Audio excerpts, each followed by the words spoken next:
नमस्कार। स्वागत है आप सभी का आपकी अपनी चैनल भारत की बात गौतम के साथ में। दोस्तों, आज के एपिसोड में हम आपसे चर्चा कर रहे हैं हमारे उपज लहसुन के बाजार भाव के साथ साथ बाजार में आया हुआ कुछ महत्वपूर्ण बदलाव को लेकर। और ये बदलाव जो आया है, ये बदलाव का असर आने वाले दिनों में हमारे लहसुन के बाजार भाव पर कुछ ना कुछ अवश्य पड़ सकता है।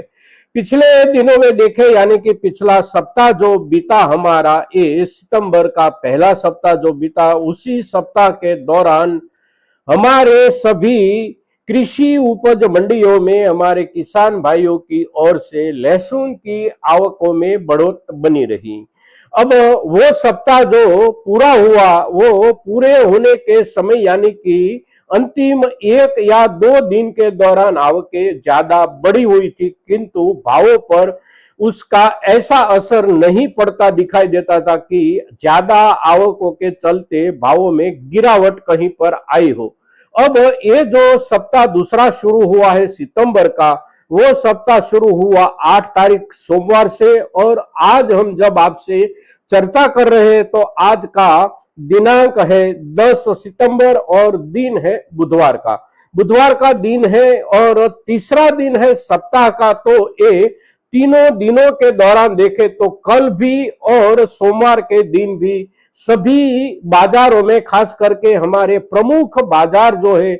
मध्य प्रदेश और राजस्थान के, वहां पर ज्यादा से ज्यादा बाजारों में हमारे किसान भाइयों की ओर से लहसुन की आवकें बहुत ही बढ़ चढ़कर आने को दिखाई दी है। अब कौन सी आवकें ज्यादा हुई है, तो वर्ग के हिसाब से देखें तो हमारा जो बीच वाली उपज का वर्ग है, यानी कि हम प्रति क्विंटल 5,000 से लेकर 7,500 के बीच में बेचते हैं जो क्वालिटी, और जिस क्वालिटी का हिस्सा हमेशा बाजार में सबसे ज्यादा होता है और जिसकी उपज भी सबसे ज्यादा होती है, साथ साथ जिसकी खपत भी सबसे ज्यादा होती है, ये वर्ग है, ये बीच वाला हमारा वर्ग। और ये वर्ग में आवकें बहुत ज्यादा बढ़ चढ़कर पिछले सप्ताह में भी आने की शुरुआत हुई थी और इस सप्ताह में वही रफ्तार बनी हुई है बाजार में। तो कल और परसों यानी कि सोमवार और मंगलवार के दिन बाजार में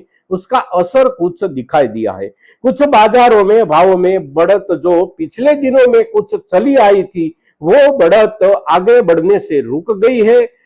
साथ साथ कल के हिसाब से देखें तो कुछ बाजारों में कुछ कमी भी दिखाई दी है। कहीं पर 100 रुपये की कमी हो प्रति क्विंटल, तो कहीं पर 150 रुपये की भी कमी दिखाई दी है, ये बीच वाले वर्ग में। और उसके नीचे वाली जो क्वालिटी होती है, ये सभी क्वालिटी में। तो इस तरह से आने वाले दिनों में भी बाजार में हमारे किसान भाइयों की ओर से जो आवकें आती है, वो आवकें बढ़ती रहती है, तो उसका असर आने वाले दिनों में बाजार में अवश्य दिखाई देगा। अब आवकें बढ़ेगी या आवकें नहीं बढ़ेगी, इन दिनों में जहां तक आवकें पहुंची है वहां पर आवकें रुकी रहेगी या फिर उससे आवकें कम होगी, उसका अंदाजा लगाना बहुत मुश्किल है, खास करके इस वर्ष में। क्योंकि अंदाजा जो लगाना होता है वो लगाना होता है हमारे किसान भाइयों के पास अपने अपने घर में कितनी लहसुन की उपज इस वर्ष में संग्रहित रखी है, उसके आधार पर बाजार में हमारी ओर से आवकें आती रहती है। किंतु किसान भाइयों के पास कितनी संग्रहित उपज है उसका कोई अंदाजा नहीं लगाया जा सकता, इसलिए कि कोई कोई किसान भाई ऐसा बोलता है कि अब हमारे किसान भाइयों के पास ज्यादा लहसुन थोक संग्रहित नहीं है। तो कोई कोई किसान भाई ऐसा भी बताते हैं कि अभी अभी हमारे किसान भाइयों के पास बहुत नोटपात्र मात्रा में सीजन के दौरान जो उत्पादित लहसुन है उसका हिस्सा संग्रहित रूप से रखा हुआ है। अब यहां से जब हम कहते हैं कभी कभी कि अब हमारे किसान भाइयों के पास ज्यादा थोक नहीं बचा है, तो नीचे जो कमेंट आती है, जो टिप्पणी आती है वीडियो के नीचे, वो ऐसी आती है कि आपको पता ही नहीं है। अभी किसानों के पास बहुत बड़ी मात्रा में थोक संग्रहित है, और अगर हम ये बोलते हैं कि हमारे किसान भाइयों के पास अभी भी नोंदपात्र मात्रा में थोक संग्रहित है, तो कुछ किसान भाई ऐसी टिप्पणियां करते हैं कि आप बाजार के पक्ष में बोलते हैं, बाजार के पक्ष में आप बोल रहे हैं इसलिए कि आप बाजार से जुड़े हैं। किसान भाइयों के पास ऐसा कोई थोक अब संग्रहित नहीं है, और संग्रहित नहीं है तो बाजार को आगे बढ़ना चाहिए। ऐसी मानसिकता के साथ कुछ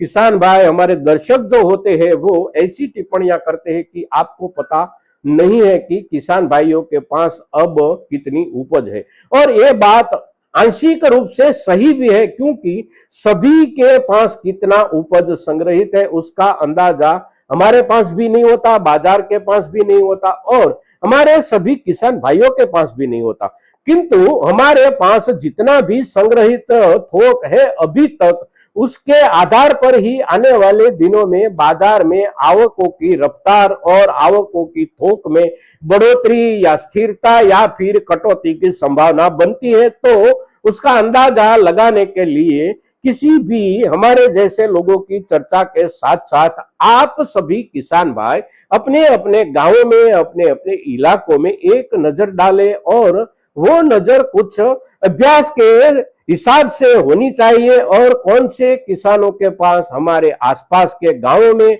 हमारे अपने गांव में कौन से किसान भाइयों के पास अभी अभी कितना थोक संग्रहित है, और कौन से वर्ग का कितना थोक संग्रहित है। अगर ऊपर वाला जो वर्ग है जिसे हम बेचते हैं इन दिनों में 10,000 से लेकर आगे जाकर 14,000 या 14,500 रुपये तक भी किसी किसी भाइयों, किसान भाइयों की उपज बिकती है, तो उसी वर्ग में से कितना वर्ग कौन से किसान भाइयों के पास, कौन से प्रदेश में कितना अभी तक संग्रहित है, संचयित है, उसका अंदाजा भी आप किसान भाई अपने अपने दर्जे से लगा सकते हैं। फिर हमारी बीच वाली जो उपज है उसका संग्रह कितना है, और फिर जो नीचे वाली उपज है उसका भी संग्रह हमारे आसपास कितना है, हमारे सभी किसान भाइयों की ओर से उसके ऊपर एक दृष्टिपात अवश्य करना चाहिए, एक अभ्यासों के हिसाब से। और उसी जो थोक है हमारे पास किसान भाइयों के पास संग्रहित,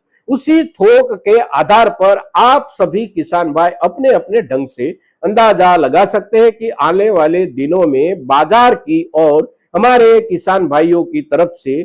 कितना थोक जाने की संभावना बनती है, और उसी संभावना के आधार पर ही बाजार को हम मूल्यांकित करने का प्रयास करें। क्योंकि हमारी ओर से इन दिनों में जो थोक जा रहा है उसमें अगर बढ़त बनेगी तो अवश्य ये चिंता का विषय है भावों को लेकर हमारे लिए। किंतु अगर ज्यादा बढ़त नहीं बनती है और आवकें संभली रहती है तो भावों में कुछ सुधार या फिर स्थिरता बनी रहेगी।